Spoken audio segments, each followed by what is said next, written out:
Prabowo resmi dilantik, harapan baru atau kelanjutan lama. Suara gemuruh ribuan rakyat menggema di Istana Negara. Kamera-kamera televisi nasional menyorot Prabowo Subianto, yang berdiri tegap di podium, tangannya mengepal seolah menegaskan kemenangan yang telah lama ia nantikan. Hari itu, tanggal 20 Oktober Indonesia resmi memiliki presiden baru. Bagi sebagian besar rakyat, ini adalah awal dari era baru, sebuah harapan untuk perubahan yang dijanjikan. Namun, di balik sorak-sorai dan pesta kemenangan, ada bisikan-bisikan di balik layar. Bisikan yang tak tertangkap kamera, tetapi bergaung di ruang-ruang rapat para elit, menandakan bahwa permainan sebenarnya baru saja dimulai. Media menyiarkan euforia tanpa henti. Tayangan TV dipenuhi dengan narasi keberhasilan, seolah-olah Prabowo adalah pemimpin yang telah lama dinantikan. Tetapi, satu hal yang tidak disorot adalah wajah-wajah penuh kegelisahan di kursi tamu undangan. Beberapa tokoh politik senior saling bertukar pandang, tak sedikit yang tampak gugup. Sebuah pertanyaan besar menggantung di udara, apakah ini awal dari babak baru dalam sejarah Indonesia, atau justru kelanjutan dari kekuatan lama yang hanya berganti wajah? Di luar istana, suasana jauh berbeda. Sejumlah kelompok masyarakat diam-diam berkumpul di sudut kota, membicarakan masa depan yang tak menentu. Para aktivis yang dulu vokal mendukung demokrasi mulai mempertanyakan apakah Prabowo akan benar-benar membawa perubahan atau justru memperkuat cengkeraman kekuasaan. Malam sebelum pelantikan, seorang sumber anonim membocorkan dokumen yang menunjukkan bahwa berbagai kebijakan strategis telah disusun bahkan sebelum Prabowo resmi menjabat, sebuah indikasi bahwa kekuatan lama masih memiliki kendali yang kuat di belakang layar. Namun, tak semua skeptis. Bagi para pendukungnya, ini adalah momen kejayaan. Mereka percaya Prabowo adalah pemimpin kuat yang akan membawa stabilitas. Kita butuh pemimpin tegas, bukan orang yang ragu-ragu, ujar seorang pendukung fanatik dalam wawancara singkat di depan istana. Tetapi di sisi lain, analis politik yang lebih kritis justru mempertanyakan apakah ketegasan itu akan mengarah pada stabilitas atau justru otoritarianisme yang lebih halus. Hari itu, sorotan media menampilkan Prabowo sebagai sosok yang mantap melangkah ke era baru. Tapi di balik layar, roda politik mulai berputar. Kesepakatan rahasia telah dibuat, posisi-posisi penting sudah dikunci, dan satu hal yang pasti, Indonesia telah memasuki babak baru yang penuh tanda tanya. Apakah ini benar era kepemimpinan yang lebih kuat dan mandiri, atau justru awal dari permainan kekuasaan yang lebih gelap? Jawabannya akan terungkap di hari-hari mendatang, ketika janji mulai diuji oleh realitas. Hari-hari pertama pemerintahan Prabowo diwarnai dengan keputusan yang mengejutkan. Tanpa banyak peringatan, ia menandatangani serangkaian kebijakan yang diklaim sebagai langkah strategis untuk mempercepat pertumbuhan ekonomi dan stabilitas negara. Salah satu kebijakan yang paling mengundang perdebatan adalah peningkatan peran militer dalam sektor sipil, terutama dalam distribusi pangan dan proyek infrastruktur.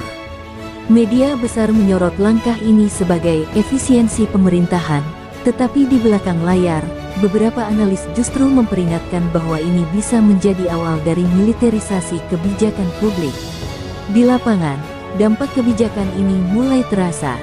Tentara terlihat mendistribusikan beras di berbagai daerah, menggantikan peran instansi sipil yang sebelumnya bertanggung jawab. Bagi sebagian masyarakat, kehadiran mereka memberi rasa aman, tetapi bagi yang lain, ini justru menimbulkan kekhawatiran. Kami butuh bantuan, bukan penjagaan, keluh seorang pedagang di pasar tradisional, melihat tentara yang mengawasi penyaluran bantuan pangan. Media arus utama jarang membahas resistensi ini, seolah ada narasi yang harus tetap dijaga. Tak hanya soal pangan, kebijakan ekonomi Prabowo juga menjadi sorotan. Pemerintahannya memperkenalkan skema investasi asing baru dengan berbagai negara, termasuk China dan Uni Emirat Arab. Sejumlah kesepakatan bernilai triliunan rupiah ditandatangani dalam hitungan minggu. Di layar televisi, ini disajikan sebagai kemenangan besar bagi Indonesia, Tetapi di balik itu, ada klausul-klausul rahasia yang tidak dipublikasikan.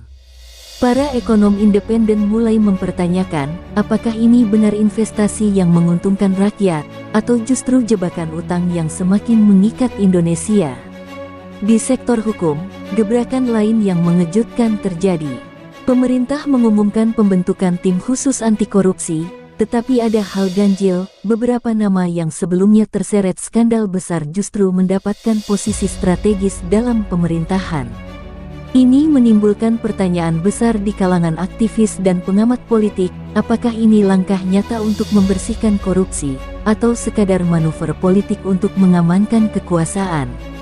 Sayangnya, media hanya menyorot aspek positif dari tim ini, sementara investigasi lebih dalam nyaris tidak terdengar. Semakin banyak kebijakan kontroversial diambil dalam 100 hari pertama, semakin besar pula jurang antara harapan dan kenyataan. Prabowo, yang di awal pemerintahannya disambut sebagai pemimpin kuat yang akan membawa perubahan, kini mulai menghadapi resistensi dari berbagai pihak. Apakah ini akan menjadi awal dari stabilitas baru atau justru ketegangan politik yang semakin meningkat? Jawabannya akan terus terungkap seiring kebijakan demi kebijakan yang diambil dalam bulan-bulan berikutnya. Hari-hari pertama pemerintahan Prabowo diwarnai dengan pola pemberitaan yang aneh. Media arus utama terus menampilkan citra positif sang presiden, menyoroti kebijakan-kebijakannya sebagai langkah revolusioner yang akan membawa kemakmuran. Namun, bagi mereka yang jeli, ada sesuatu yang hilang. Kritik yang dulu begitu keras terhadap pemerintah kini seolah menghilang. Beberapa jurnalis investigasi melaporkan bahwa berita-berita yang terlalu kritis terhadap kebijakan Prabowo sering ditahan di meja editor atau bahkan tidak pernah tayang sama sekali. Di balik layar, berbagai media mulai merasakan tekanan yang meningkat. Beberapa kantor berita menerima imbauan dari pihak tertentu untuk lebih berhati-hati dalam memberitakan isu-isu sensitif. Sementara itu, beberapa jurnalis yang terlalu berani mengkritik kebijakan presiden tiba-tiba menghadapi masalah hukum, ada yang dituntut atas pencemaran nama baik, ada pula yang tiba-tiba diperiksa dengan tuduhan pajak yang mencurigakan. Perlahan, kebebasan pers yang selama ini menjadi kebanggaan demokrasi Indonesia mulai terasa tercekik. Namun, bukan hanya media konvensional yang mengalami tekanan. Di dunia digital, platform media sosial mulai memperlihatkan pola aneh dalam algoritma mereka. Postingan yang berisi kritik terhadap pemerintahan lebih sering menghilang, sementara akun-akun yang vokal dalam mengkritik kebijakan Prabowo mendapati jangkauan mereka semakin berkurang. Sebaliknya, narasi yang mendukung pemerintah justru mendapatkan eksposur lebih luas. Sebuah perang informasi diam-diam sedang berlangsung, dan rakyat menjadi sasarannya. Meski begitu, perlawanan tetap ada. Sejumlah jurnalis independen dan aktivis digital mulai menggunakan cara-cara baru untuk menyebarkan informasi. Lewat platform seperti Telegram, podcast anonim, dan blog rahasia, mereka tetap berusaha membongkar kebijakan-kebijakan yang dianggap merugikan rakyat. Namun, ini bukan tanpa risiko. Beberapa aktivis mulai melaporkan adanya intimidasi, mulai dari peretasan akun hingga ancaman fisik. Kebebasan berbicara kini menjadi sesuatu yang harus diperjuangkan, bukan lagi hak yang bisa dianggap pasti. Pertanyaannya kini semakin jelas, apakah ini hanya sekadar upaya pemerintah untuk menjaga stabilitas, atau justru langkah awal menuju kontrol total terhadap informasi. Jika kebebasan pers terus ditekan, bagaimana rakyat bisa mengetahui kebenaran yang sebenarnya? Di balik gemerlap pencitraan media, Indonesia sedang menghadapi pertarungan senyap yang akan menentukan masa depan demokrasi. Di balik gemerlap kekuasaan dan citra positif yang dibangun oleh media, ada kelompok yang mulai bergerak dalam diam. Para politisi oposisi, aktivis, dan akademisi yang kritis terhadap kebijakan Prabowo mulai mencari cara untuk menyuarakan perlawanan. Namun, situasinya tidak mudah. Setiap upaya untuk mengkritik pemerintahan selalu berujung pada intimidasi, ancaman, atau bahkan penghilangan paksa. Beberapa tokoh oposisi yang dulu lantang bersuara kini memilih diam, bukan karena setuju, tetapi karena mereka tahu bahwa berbicara bisa berarti kehilangan segalanya. Dalam sebuah pertemuan rahasia di sebuah rumah tua di pinggiran Jakarta, sekelompok tokoh oposisi bertemu untuk menyusun strategi. Ada mantan pejabat tinggi yang kecewa dengan arah pemerintahan, ada aktivis HAM yang khawatir dengan masa depan demokrasi, dan ada jurnalis yang masih berjuang menyampaikan kebenaran. Mereka sadar bahwa pertarungan mereka bukan hanya melawan sebuah pemerintahan, tetapi melawan sistem yang perlahan berubah menjadi otoriter. Namun, mata-mata ada di mana-mana. Tidak lama setelah pertemuan itu, beberapa peserta mulai mengalami gangguan. Ada yang rumahnya digeledah dengan alasan kasus hukum lama yang tiba-tiba muncul kembali, ada yang bisnisnya mendadak diperiksa oleh aparat pajak, dan ada pula yang tiba-tiba menghilang tanpa jejak.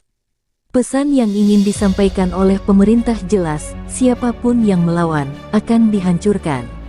Sementara itu, di parlemen, oposisi yang tersisa berusaha mempertahankan perannya. Namun, mereka menghadapi tekanan luar biasa.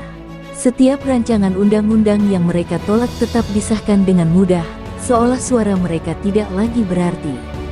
Beberapa partai yang dulu kritis kini justru merapat ke pemerintahan, entah karena janji kekuasaan atau karena ketakutan.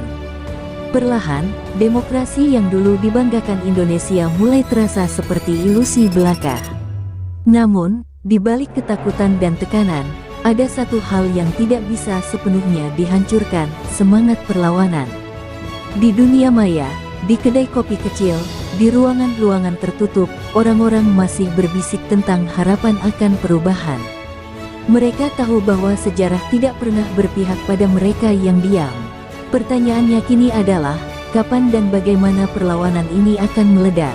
Di dalam istana negara, di balik dinding-dinding marmer yang kokoh, perpecahan mulai terasa.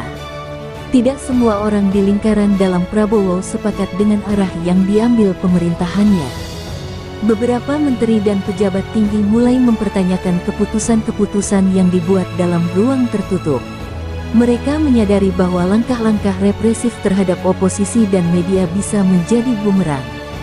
Namun, siapa yang berani menyuarakan ketidaksetujuan dalam pemerintahan yang semakin berkuasa ini?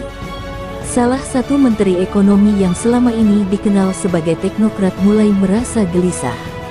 Kebijakan ekonomi yang diumumkan ke publik berbeda jauh dengan realitas di ruang rapat kabinet. Pemerintah terus mengklaim stabilitas, tetapi angka inflasi merangkak naik, investor asing mulai berhati-hati, dan nilai tukar rupiah menunjukkan tanda-tanda goyah. Namun, setiap kali ia mencoba mengangkat isu ini dalam rapat, pembahasannya selalu dialihkan dengan janji-janji bahwa semua akan terkendali. Di sisi lain, seorang jenderal dalam lingkaran pertahanan mulai khawatir dengan meningkatnya peran militer dalam urusan sipil. Distribusi bantuan pangan oleh tentara, pengawasan ketat di media sosial, serta patroli intensif di daerah-daerah tertentu mengingatkannya pada masa-masa kelam pemerintahan militer di negara-negara lain. Apakah ini bagian dari strategi jangka panjang, atau hanya langkah darurat yang akan segera diakhiri? Jika ia berbicara, apakah loyalitasnya akan dipertanyakan?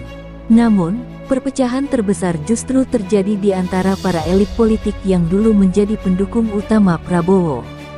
Beberapa oligarki yang merasa tidak mendapatkan keuntungan sebesar yang dijanjikan mulai berbisik di balik layar. Mereka mencari alternatif, membangun aliansi baru, bahkan diam-diam mulai mendekati tokoh-tokoh oposisi. Politik adalah permainan kepentingan, dan kesetiaan hanya bertahan selama keuntungan masih mengalir. Ketika malam semakin larut di Jakarta, sebuah pertemuan rahasia terjadi di sebuah restoran mahal. Seorang pejabat tinggi yang dikenal dekat dengan presiden duduk berhadapan dengan seorang tokoh oposisi yang masih bertahan. Tidak ada yang tahu isi percakapan mereka, tetapi dari ekspresi wajah keduanya, jelas ada sesuatu yang sedang berubah. Apakah ini awal dari pengkhianatan? Ataukah hanya taktik bertahan hidup di tengah pusaran kekuasaan? Di layar televisi nasional, para pejabat ekonomi tersenyum saat mengumumkan bahwa perekonomian Indonesia tetap stabil.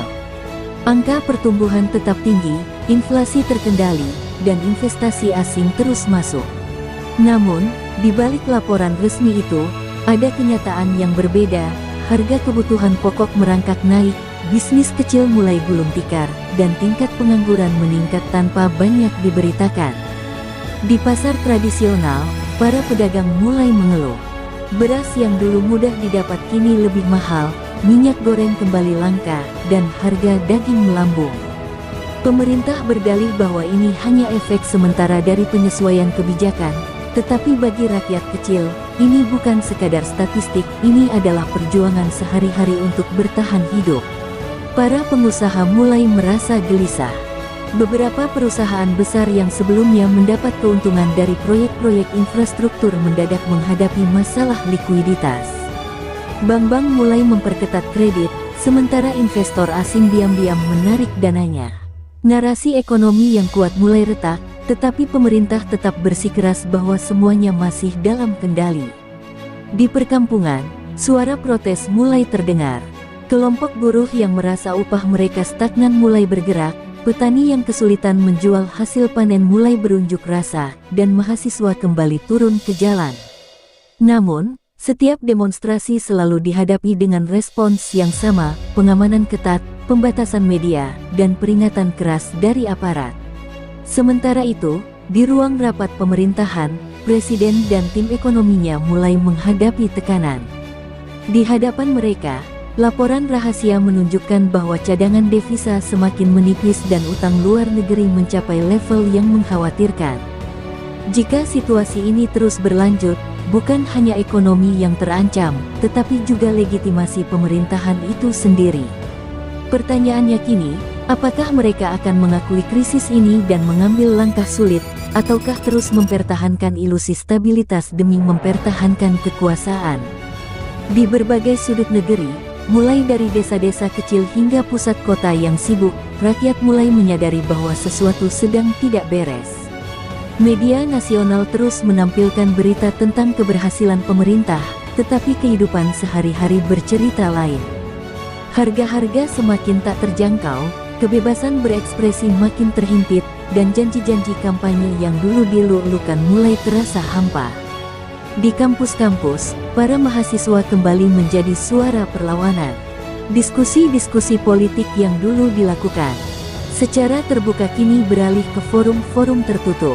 Para dosen yang kritis terhadap kebijakan pemerintah mulai mendapat tekanan, sementara organisasi mahasiswa yang vokal menghadapi ancaman pembubaran. Namun, semakin banyak yang mencoba membungkam mereka, semakin besar semangat perlawanan yang tumbuh. Di media sosial, meski pemerintah berusaha mengendalikan narasi, suara-suara kritis terus bermunculan. Tagar-tagari yang menyoroti kegagalan pemerintah kerap trending, meski berulang kali dihapus. Setiap ada berita yang dianggap merugikan pemerintah, tiba-tiba muncul ribuan akun anonim yang membelanya. Masyarakat mulai bertanya, apakah ini bagian dari operasi sistematis untuk mengendalikan opini publik? Di desa-desa dan pelosok negeri, kondisi semakin berat. Bantuan sosial yang dulu dijanjikan tak kunjung datang, petani kesulitan mendapatkan pupuk, dan nelayan menghadapi pembatasan baru yang membuat mereka sulit melaut. Namun, setiap kali ada kritik, pemerintah selalu punya jawaban, menyalahkan situasi global, lawan politik, atau bahkan rakyat itu sendiri. Dalam situasi yang semakin panas, pertanyaan besar mulai muncul di benak rakyat, apakah mereka telah memilih pemimpin yang benar? Apakah janji-janji yang dulu mereka percayai hanyalah ilusi? Dan yang lebih penting, apakah masih ada harapan untuk memperbaiki semuanya sebelum semuanya terlambat? Di bawah permukaan ketakutan dan tekanan, sesuatu mulai bergerak. Kelompok-kelompok kecil mulai terbentuk, bukan di jalanan yang diawasi ketat, tetapi di ruang-ruang tertutup, di percakapan terenkripsi, dan di forum-forum rahasia. Aktivis, mahasiswa, buruh, dan bahkan mantan pendukung pemerintah yang kecewa mulai menyusun strategi baru. Jika mereka tak bisa bersuara di media, maka mereka akan bersuara di tempat lain. Di kampus-kampus, para mahasiswa mulai menggunakan cara-cara kreatif untuk menyampaikan pesan mereka. Poster-poster kritik terhadap pemerintah tiba-tiba muncul di toilet umum, pesan-pesan rahasia disebarkan melalui QR Code, dan diskusi-diskusi digelar dengan penyamaran sebagai acara akademik biasa. Mereka tahu bahwa pengawasan ketat bisa membungkam suara, tapi tidak bisa membungkam ide. Di dunia maya, perlawanan semakin canggih. Muncul media-media independen bawah tanah yang menggunakan server luar negeri. Para jurnalis mulai membocorkan dokumen rahasia melalui akun anonim, dan kampanye digital mulai menyebar dengan cara yang sulit dihentikan. Pemerintah berusaha melawan dengan pemblokiran dan propaganda, tetapi mereka tak bisa mengendalikan semuanya. Di desa-desa dan kota-kota kecil, para petani, nelayan, dan buruh mulai berani bicara. Mereka mungkin tidak turun ke jalan dengan spanduk, tapi mereka mulai membentuk jaringan sendiri. Mereka membicarakan pengalaman mereka, mengorganisir aksi mogok kerja, dan mencari cara untuk bertahan di tengah tekanan ekonomi yang semakin berat. Namun, pemerintah tak tinggal diam. Mereka mulai menangkapi aktivis, membubarkan kelompok-kelompok diskusi, dan mengawasi pergerakan oposisi dengan lebih ketat. Tapi semakin keras tekanan itu, semakin kuat pula perlawanan. Sejarah telah membuktikan bahwa ketika rakyat kehilangan rasa takut, mereka menjadi kekuatan yang tak terhentikan. Di lingkaran kekuasaan, ketegangan semakin terasa. Menteri-menteri mulai saling curiga, beberapa pejabat tinggi mulai merapat ke oposisi, dan ada yang diam-diam mengamankan kepentingan mereka sendiri. Bagi mereka yang cermat membaca situasi, tanda-tanda kehancuran sudah mulai tampak, dan tidak semua orang ingin tenggelam bersama kapal yang bocor. Di sebuah ruangan tertutup di istana, seorang pejabat tinggi bertemu dengan seorang jenderal. Mereka berbicara dengan suara pelan, hampir berbisik, membahas kemungkinan rencana cadangan jika situasi semakin tak terkendali. Sang jenderal mengisyaratkan bahwa sebagian pasukan mulai ragu, bahwa loyalitas kepada pemimpin tidak sekuat dulu. Jika terjadi krisis politik, akankah mereka tetap setia? Di parlemen, beberapa politisi yang dulu merupakan pendukung garis keras pemerintah mulai mengambil jarak. Mereka tidak lagi membela semua kebijakan, mulai mengkritik beberapa keputusan, dan diam-diam membuka jalur komunikasi dengan oposisi. Mereka tidak ingin terlihat sebagai bagian dari kegagalan jika pemerintahan ini benar-benar runtuh. Di antara para taipan dan oligarki yang dulu mendukung penuh, kini ada yang mulai mengalihkan aset mereka ke luar negeri. Mereka sadar bahwa ekonomi semakin tidak stabil, bahwa bisnis mereka bisa terkena imbas jika krisis membesar. Sebagian dari mereka bahkan mulai mendanai gerakan-gerakan yang menentang pemerintah, memastikan bahwa mereka tetap berkuasa, siapapun yang menang. Di tengah kekacauan ini, sang presiden tetap berusaha mempertahankan kendali. Pidato-pidato semakin keras, tindakan represif semakin brutal, dan propaganda semakin masif. Tapi di balik itu semua, ada ketakutan yang tak bisa disembunyikan, ketakutan akan kehilangan kendali, ketakutan akan pengkhianatan yang bisa datang dari siapa saja, bahkan dari orang-orang terdekatnya sendiri. Di hari ke-100 pemerintahan Prabowo, suasana di ibu kota terasa berbeda.